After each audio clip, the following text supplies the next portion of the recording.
Bonsoir madame, monsieur, bienvenue à ces magazines Écho des partis politiques qui s'envolent maintenant. Tout le plaisir est pour moi de vous présenter ces magazines axés sur les formations politiques de la RDC, opposition, majorité. Cet espace vous est réservé pour émettre votre opinion, visibiliser vos actions ou vos matinées politiques. C'est bien dans ces magazines Écho des partis politiques.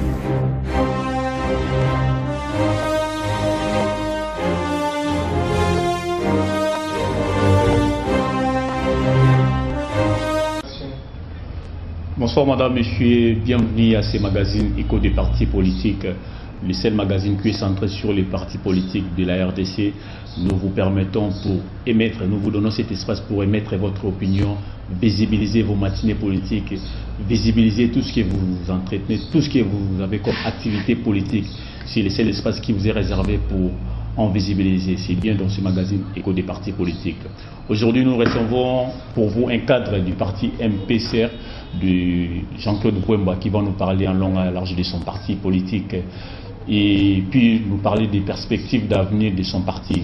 C'est bien, M. Gabin, bonjour, à qui je dis bonjour. Bonjour camarades. S'il vous plaît, prière de se présenter auprès de ce peuple qui vous suit en ce moment. Oui, je suis Gabin Mouké, je suis directeur du bureau politique ad intérim du MPCR, Mouvement du peuple congolais pour la République, parti cher à l'honorable Jean-Claude Vouemba. Vous occupez quel grade en ce moment? Je suis directeur du bureau politique ad intérim. À l'intérim. Le MPCR signifie d'abord quoi? Le MPCR signifie Mouvement du peuple congolais pour la République. Ça a été créé en quelle année? Ça a été créé le 27 novembre 1997, juste après le départ du maréchal Mobutu Sese Seko. Mais vous existez depuis très longtemps. Comment c'est fait que donc vous ne vous faites pas entendre sur les terrains, vous êtes moins actifs sur les terrains? Nous ne sommes pas moins actifs, nous sommes actifs et nous sommes là sur terrain. Le MPCR de nos jours est implanté dans bon nombre de provinces de la République démocratique du Congo. Avec l'ancienne configuration, le MPCR était déjà implanté dans 8 provinces sur 11 et on poursuivait notre objectif jusqu'à atteindre toute l'étendue de la République démocratique du Congo. Mais avec le découpage territorial, maintenant là, le MPCR, sous l'impulsion du bureau politique dont je suis responsable, est en train de poursuivre ses objectifs tout en implantant dans les différentes nouvelles provinces de la République, tout ça dans les perspectives d'avenir et des échéances électorales qui se pointent à l'horizon. Et que dites-vous à ces gens-là qui disent que vous êtes un parti qui est du Congo central?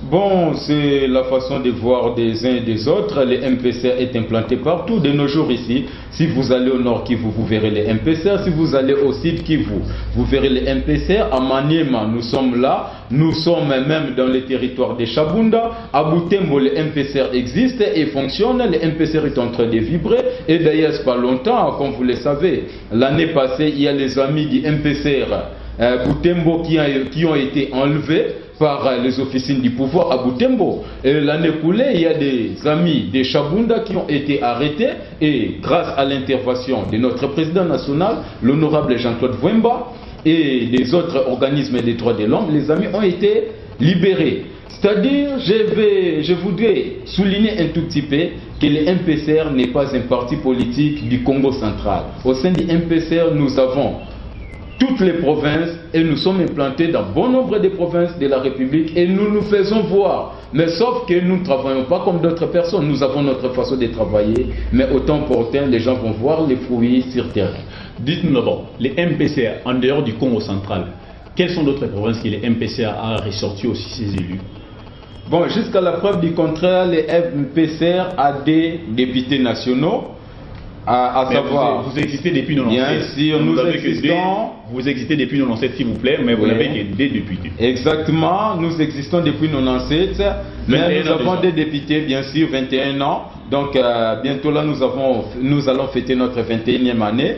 Le MPCR a des députés. Mais les PPRD, s'il vous plaît, les PPRD a 15 ans. Combien de députés? Vous ne voyez pas avec d'autres partis qui n'ont que 5 ans, 6 ans, 7 ans, mais ils ont plusieurs partis. Cela témoigne l'insuffisance que vous n'avez pas à travailler de longue haleine. C'est tout à fait normal, c'est tout à fait normal. Comme vous le savez, la comparaison n'est pas raison. Vous parlez des PPRD, les partis qui est à la majorité, donc c'est tout à fait normal. Allez-y comprendre. Quand le PPRD est en train de s'implanter, de faire quoi que ce soit, bon, il n'y a pas à souligner, c'est une cuisine interne, vous savez ce qu'est les PPRD, et je vous dirais que parmi tant d'autres partis de l'opposition, les MPCR est en avance par rapport à ces années d'existence, mais du moins comme on est là, je vous affirme que si le MPCR a seulement des députés, c'est parce que tel qu'à l'année 2011, on ne pouvait même pas parler des élections, on pouvait peut-être parler, je ne sais pas, de la cooptation et quoi que ce soit, puisque jusqu'à la preuve du contraire, au sein de l'Assemblée, nous avons des députés, des élus, soi-disant, cooptés, désignés, choisis, élus, ainsi de suite. Alors, avec les vents qui a soufflé en 2011, avec tout ce qui a maquillé les élections de 2011, les MPCR devaient avoir plus de 5 sièges, même ici à Kinshasa, mais malheureusement, allez-y comprendre, nous sommes en RDC, allez-y comprendre comment se sont déroulées les élections, et quand on reconnaît du moins que les élections se sont entachées de graves irrégularités, et que ces irrégularités ne pouvaient pas faire en sorte que les élections soient annulées, allez-y comprendre. Donc jusque-là, nous avons des députés, comme nous le disons, nous les soulignons. 5. Nous sommes dans une période électorale ou préélectorale, une année électorale, je pourrais dire ainsi, que les élections peuvent déjà à l'horizon le 23 décembre. C'est déjà précisé qu'on aura les élections. Comment vous vous préparez pour attaquer cette bataille des élections? Depuis l'année passée, sous l'impulsion du bureau politique du MPCR, le MPCR a commencé à redynamiser son parti politique. En commençant par la ville-province de Kinshasa, les sièges des institutions, le MPCR, à travers la redynamisation, vient de mettre sur pied les comités des 4 fédérations de Kinshasa. Nous avons un comité à la circonscription ou fédération de Lukunga, à savoir M. Yves Kati Kabeya. Nous avons ici dans la circonscription de la Funa, nous avons Maître Alain Tekadiomo Natombo. Nous avons dans la circonscription de Moamba M. Aimé Fanzou, et nous avons dans la circonscription de la Tchangou M. André Louvenga. Outre que la ville-province de Kinshasa, au mois de février, nous venons d'organiser les élections de la Fédération du Congo central, puisque au sein du MPCR, c'est la démocratie. C'est la démocratie qui prime. On vient d'organiser les élections et c'est Maître Guélon Nvengoso qui a remporté les élections. Nous venons d'organiser les élections dans l'espace Kasaï, à savoir la nouvelle province de Lomami, la province de Kasaï oriental, la province de Kasaï, la province de Kasaï centrale. Donc nous venons d'organiser dans la province de Kasaï, nous avons terminé. Nous avons organisé les élections dans la province de Sidi Kivu et dans la province du Nord Kivu. Maintenant là, nous sommes en train de nous lancer dans les différents territoires de ces provinces pour essayer un peu de conquérir l'électorat. Tout ça, nous le faisons en prévision des échéances électorales futures. Est-ce que cette fois-ci, croyez-vous que vous aurez vraiment la possibilité de faire entendre votre voix, plus que tous ces partis qui font entendre leur voix au sein de l'Assemblée nationale? Vous pouvez avoir au moins 100 députés, 50 députés. Croyez-vous que vous serez en mesure de sortir au moins même 50 députés ou 20 députés? Nous sommes un parti politique, nous avons des objectifs. Nous ne travaillons pas par rapport à X ou Y, nous travaillons par rapport à notre rythme. C'est pour faire entendre votre voix. Bien sûr, jusqu'à la preuve du contraire, je le sais que le MPC fait déjà attendre sa voix avec à travers les députés, oui, exactement. Puisque nous avons plus de 500, plus de 1000 partis politiques ici en RDC, tous les partis n'ont pas de députés. Le MPC a réussi quand même à avoir des députés et nous savons que par rapport à la manière de travailler, cette fois-ci nous aurons plus que ce qu'on avait en 2011 et nous nous préparons par rapport à ça pour conquérir l'électorat. C'est ça notre cheval de bataille. Merci beaucoup M. Gabé, on continue notre entretien. On parle ces derniers temps de la machine à voter. On ne peut pas parler du parti politique, on ne peut pas parler des élections sans avoir parlé de cette actualité qui est la machine à voter, qui fait parler du formateur ou le cadre du parti politique. Est-ce que vous êtes d'accord ou vous partagez la même opinion que les gens de la CENI qui nous parlent de la machine à voter? Quelle est votre opinion sur la machine à voter? Les MPCR, après analyse de la question au sein des organes du parti, les MPCR s'étaient prononcés à travers une déclaration du bureau politique en disant non avec la fameuse politique, les fameux systèmes que M. Corneille Nangaa est en train de nous imposer. Mais c'est Corneille Nangaa qui s'est fait maître de la loi congolaise veut nous imposer un système qui n'est pas adapté à notre mode de vie, qui n'est pas adapté à notre situation actuelle. J'ose croire que le MPCR ne soutiendra jamais, comme le MPCR s'est déjà prononcé, le MPCR ne soutiendra jamais ces systèmes-là. D'ailleurs, on n'a pas la facilité de maîtriser, on ne sait pas ce qu'ils ont fait, puisque c'est quelque chose qui est programmé. Et dans le domaine de la programmation, c'est un procès d'intention. Qui vous a dit que c'est programmé? Ce n'est pas un procès d'intention. Nous sommes des techniciens, nous avons des techniciens, nous avons des programmeurs et tant d'autres, les gens de tant d'autres domaines. Et je vous dis que dans le domaine de la programmation, la machine ne peut que faire ce qu'on lui a demandé de faire. Et nous ne savons pas ce que Corneille Nangaa a fait. Il aurait dit peut-être faire l'étude de la faisabilité, consulter les partis politiques avant d'opter par ce système, mais malheureusement ce n'était pas le cas. Et c'est par là que nous disons que jusqu'à la preuve du contraire, la loi de notre pays continue à être taillée sur mesure au profit d'un groupuscule d'individus.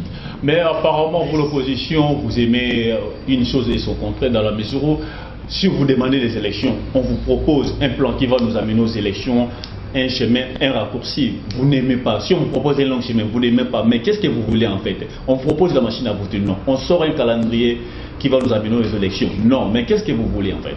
Je ne sais pas, quand vous dites que nous choisissons un long chemin, court chemin, quand vous parlez de long chemin, court chemin, je ne sais pas si vous faites allusion à quoi, mais du moins par rapport à la situation actuelle, ce que nous connaissons, nous savons que par rapport à tout ce que Corneille Nangaa est en train de faire, tout d'abord le calendrier électoral n'a pas respecté la Constitution. Et nous avons toujours dit, vous vous acharnez trop à Corneille Nangaa. On ne s'acharne pas à Corneille Nangaa. La CENI est une institution qui est censée respecter la Constitution de la République. Et la Constitution de la République n'a pas donné à M. Kabila le pouvoir d'aller jusqu'à 2018. M. Kabila, la Constitution lui a donné le pouvoir de s'arrêter à 2016.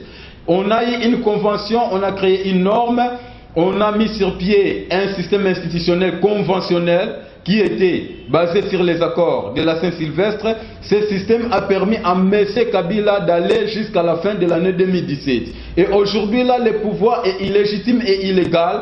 Le pouvoir est sans soubassement juridique. Le pouvoir est comme ça. C'est juste parce que c'est maintenant Corneille Nangaa qui commence à octroyer ou à accorder des mandats aux gens. Il n'octroie pas, s'il vous plaît, il n'octroie pas des mandats. Lui, il ne fait que son travail, c'est de nous amener. Il a octroyé, je dis et je répète, il a octroyé à travers son calendrier fabulé qui a été influencé par la majorité au pouvoir, comme nous le savons du moins, la CENI est l'antichambre de la majorité au pouvoir. C'est comme ça qu'il nous a imposé l'élection en 2018. Mais du moins par rapport à la loi du pays, nous savons que par rapport aux accords, le pouvoir de M. Kabila devait s'arrêter en 2017. Et c'est ça la réalité. Nous disons, l'opposition n'est pas compliquée, mais nous sommes des légalistes. Cette loi a été taillée sur mesure, nous disons et nous répétons, nous continuons à décrier cet état des choses. Avec le seuil de représentativité que M. Corneille Nangaa nous a mené, avec une caution exorbitante au profit de la majorité au pouvoir. Je ne sais pas jusqu'à la preuve du contraire, quel est ce parti politique de l'opposition qui peut accepter de débourser 1 million de francs congolais pour chaque candidat. Le MPCR est censé aligner les candidats à tous les échelons des élections. Et si aujourd'hui Corneille Nangaa nous oblige à voter un budget de 1 million de francs congolais pour un candidat, si à la circonscription électorale de la Tchangou nous aurons 13 candidats, nous devons voter 13 millions de francs congolais multipliés par 4 circonscriptions de Kinshasa, ce qui fera dans de 52 millions de francs congolais, sans compter les 25 autres provinces. Je ne sais pas quelle analyse, j'ose croire que cette loi est taillée sur mesure en vue de favoriser les candidats de la majorité et défavoriser les candidats de l'opposition. Vous n'êtes pas préparé, c'est la raison pour laquelle vous vous appuyez sur cet argument qui je dirais, qui n'est pas du tout favorable pour vous. C'est la raison pour laquelle vous précipitez, s'appuyer à cet argument. Prenez quand même le temps, si vous voyez que vous n'êtes pas prêt. Vous pouvez vous représenter même aux élections qui viendront, même en 2021, 2022 au-delà. les MPCR étaient prêts, les MPCR est prêt et les MPCR sera prêt. Et par preuve, en 2015, quand on a fait appel avec les calendriers qu'ils avaient publiés, les MPCR a déposé les candidatures pour les élections provinciales. Les MPCR a présenté les candidats sur toute l'étendue de la République démocratique du Congo. L'élection, les dépôts de la candidature par lesquels on nous a escroqué de l'argent et jusqu'à la preuve du contraire, la CENI ne dit pas un mot. Si vous dites que le MPCR n'est pas prêt, moi je crois que c'est une aberration pure et simple. Je dis et j'affirme, sans peur d'être contredit, que le MPCR était prêt et le MPCR est prêt. Nous leur demandons d'organiser les élections. Nous avons toujours demandé et nous continuons à demander à M. Corneille Nangaa. Et notre vœu était même que Corneille Nangaa organise les élections en 2017 puisque le MPCR était déjà prêt. Mais ce n'est pas pour autant que Corneille Nangaa va exagérer avec sa loi électorale. Ce n'est pas pour autant qu'il va mettre des montants ou des cautions exorbitantes. Non, ce n'est pas pour autant. Ce n'est pas parce que nous sommes prêts que nous devons tout accepter. Non, nous devons être légalistes. Il ne fait pas les contrats, il a promis les élections. Il a promis, il s'y bat quand même à fond pour organiser les élections cette année. C'est à vous, les partis politiques, de s'y préparer. Apparemment, les partis de l'opposition ne sont pas toujours prêts. Quand on sort les calendriers, vous dites autre chose. Quand on vous amène sur un autre chemin, vous dites autre chose. À un moment, vous vous rendez compte que non, vous n'êtes pas prêt. Parce que si on demande à l'opposition maintenant de sortir un seul candidat président, un candidat unique président, on verra une débandade absolue. Déjà, avec cette affaire des fonds ou des plateformes ici, on ne sait pas désigner qui candidat unique de l'opposition ou candidat de ces candidats que l'opposition va présenter. Vous présentez d'abord quel candidat président? À moins que vous ne soyez pas informé. À moins que vous ne soyez pas informé, le MPC a déjà parlé et continue à parler. Le MPC a son candidat à la présidence de la République, à savoir M. Moïse Katumbi Chapwe. Et nous demandons à la majorité de nous montrer aussi, permettez camarades, nous demandons à la majorité, si le MPC a son candidat à la présidentielle, que la majorité nous dise qui est le président de la majorité. Sans pour autant se mêler dans leurs affaires internes, promettre n'est pas la réalité. Ils peuvent ne pas organiser, ne peuvent s'organiser, ils peuvent ne pas montrer. Ils ont déjà promis de sortir les candidats. Ils ont promis, ils ne vivent que des promesses. Jusque-là, il n'y a pas de réalisation. Ils ont donné une date, bien sûr. Nous, dans l'opposition, nous sommes concrets. Nous sommes déjà prononcés. Nous avons un candidat à la présidentielle. Et nous vous affirmons que le MPC est prêt d'aligner les candidats dans tous les échelons parce que nous sommes prêts en tout, dans tout, pour tout, surtout. Vous appuyez à un candidat qui ne viendra pas ici. Il a déjà des dossiers. Ici, il ne présentera pas au présidentiel dans la mesure où, s'il se présente ici, il va être... Les dossiers à la justice l'attendent. Comment vous pouvez vous attacher à une personne qui a des dossiers à la justice? Comment déjà il sera candidat? L'avenir nous dira.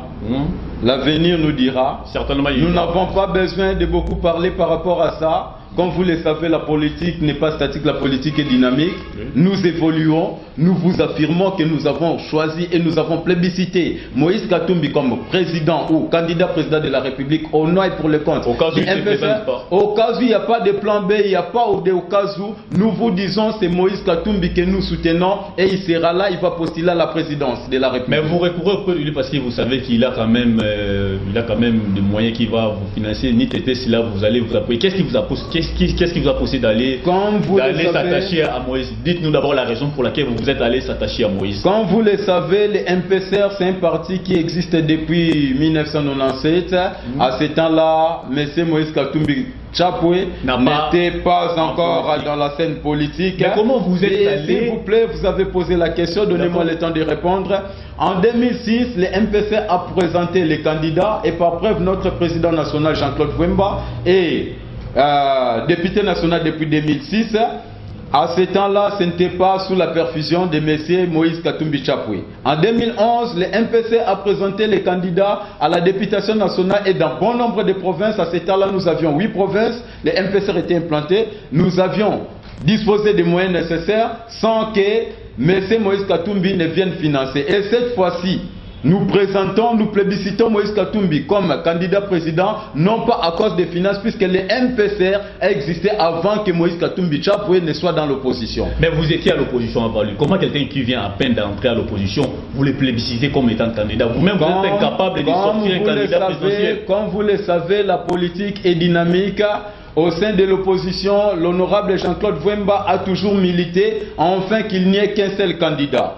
En 2006, le MPC a soutenu la candidature de Jean-Pierre Bemba Gombo. En 2011, le MPC a soutenu la candidature d'Etienne Tshisekedi Wamulumba. Et en 2016, le bureau politique du MPC, réuni en réunion interorgane, donc c'est décidé de soutenir Moïse Katumbi Chapwe. Ce n'est pas parce qu'il vient, ce n'est pas parce qu'il est plus ancien ou nouveau, ce n'est pas ça, mais c'est par rapport aux convictions du MPC. Comme vous le savez, la politique est dynamique, je dis et je le répète, le MPC s'est choisi de Moïse Katumbi. Le président national du MPC s'était prononcé que du moins, si le président Tshisekedi ne postulera pas à la présidence de la République, Jean-Claude Vwemba allait postuler à la présidence de la République. Mais comme vous le savez, lorsque les intérêts de la nation sont en jeu, il est demandé à tout homme de bonne foi de défavoriser ses ambitions personnel au profit des intérêts supérieurs de la nation. Jean-Claude Vwemba, ayant en lui, étant animé par un esprit démocratique, ne veut pas se disputer afin que l'opposition présente 5, 6, 10 candidats. C'est comme ça qu'il s'est retiré. Il a dit pas mal, comme il y a tant d'autres personnes qui veulent postuler. Moi, je me retire. Je veux que l'opposition présente un seul candidat. Et c'est la raison qui a fait que les MPCR soutiennent la candidature de M. Moïse Katumbi Chapwe. Nous sommes arrivés à la fin. Quel est un dernier mot ou un message que vous pouvez lancer à l'endroit des militants et cadres du parti MPCR? Je demande aux militants du MPCR, aux combattants et combattants du MPCR, de bien vouloir, je les encourage dans la démarche que nous avons commencée, que nous continuons, de bien vouloir continuer dans cette démarche, dans le seul but de conquérir l'électorat. Je demande aux présidents fédéraux qui constituent les bases fondamentales du MPCR, de bien vouloir continuer cette démarche que nous avons déjà commencé sous l'impulsion du bureau politique du MPCR avec l'implication du secrétariat général du MPCR. Je leur demande de continuer notre démarche jusqu'à la conquête totale de l'électorat. Espérons que cette fois-ci vous aurez au moins même 5 candidats. Même pas 5 au-delà, pourquoi pas au-delà. Nous sommes sûrs et certains par rapport à la manière dont nous nous préparons, par rapport à la manière dont nous nous apprêtons. Nous savons que cette fois-ci nous aurons plus de 10 et pourquoi pas plus de 20 et consorts. Merci beaucoup, monsieur. C'est moi qui vous remercie. Merci madame, messieurs. Vous venez de suivre notre entretien avec monsieur Gabin, un cadre du parti MPCR, le parti cher à Jean-Claude Vwemba. Et moi, j'ai eu le plaisir de vous présenter ces magazines et je vous retrouve prochainement dans une autre édition. Au revoir madame, messieurs.